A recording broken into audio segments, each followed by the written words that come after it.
વડોદરામાં ફાયર બ્રિગેડની ગાડી એટલે કે જે પેલું હાઇડ્રોલિક પ્લેટફોર્મ આવે ને એને જે ઊંદેડા કોતરી ગયા અને 46 લાખ રૂપિયાનો જે ખર્ચો આવ્યો છે.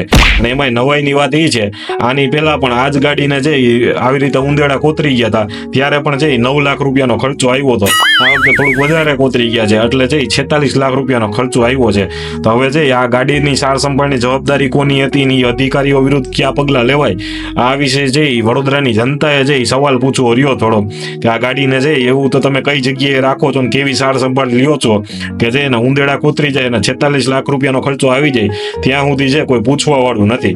આ સવાલ છે કોર્પોરેશન અને ફાયર બ્રિગેડના અધિકારીઓને છે એ છે એટલે આનો જવાબ છે જરાક અધિકારીઓ પાસે જે ગુજરાત સરકાર પણ માગશે એવી અપેક્ષા છે. એટલે વિચાર કરજો સામાન્ય જનતાને કેવું છે કે જે ગાડી એવડી મોટી ગાડી છે જે હાઇડ્રોલિકનું મને તો એમ છે જે ગાડી છે એનું રોજ છે એ સાર સંભાળ લેવાવી જોઈએ અને રોજ છે એનું મોનિટરિંગ થતું હોવું જોઈએ. કારણ કે આગ ક્યારે લાગે એ તો ખબર ન હોય ને એટલે રોજ છે જે ગાડી સ્ટેન્ડ બાય રાખવાની હોય એ ગાડીમાં છે 46 લાખ રૂપિયા સુધીનો ખર્ચો આવી જાય. એટલું બધું વાયરિંગ ને બધા ડિવાઇસ છે લગભગ કંઈક 13 ડિવાઇસ છે એ બગડી ગયા છે. એ બધું બગડી જાય ત્યાં સુધી છે આ ગાડીને છે ચેક પણ સુદ્ધા કરવામાં નથી આવી એવું સાબિત થાય છે. એટલે જે ગાડીઓનું છે રોજે રોજ ઇન્સ્પેક્શન થવું જોઈએ એવી ગાડીમાં આટલો બધો ખર્ચો આવી જાય ત્યાં સુધી અધિકારીઓ ક્યાં ઊંઘતા હતા ને આ એક શંકાનો સવાલ છે. અને આ બધો ખર્ચો છે વડોદરાની જનતા માથે છે એટલે વડોદરાની જનતાએ તો ખાસા સવાલ પૂછવા રહ્યા.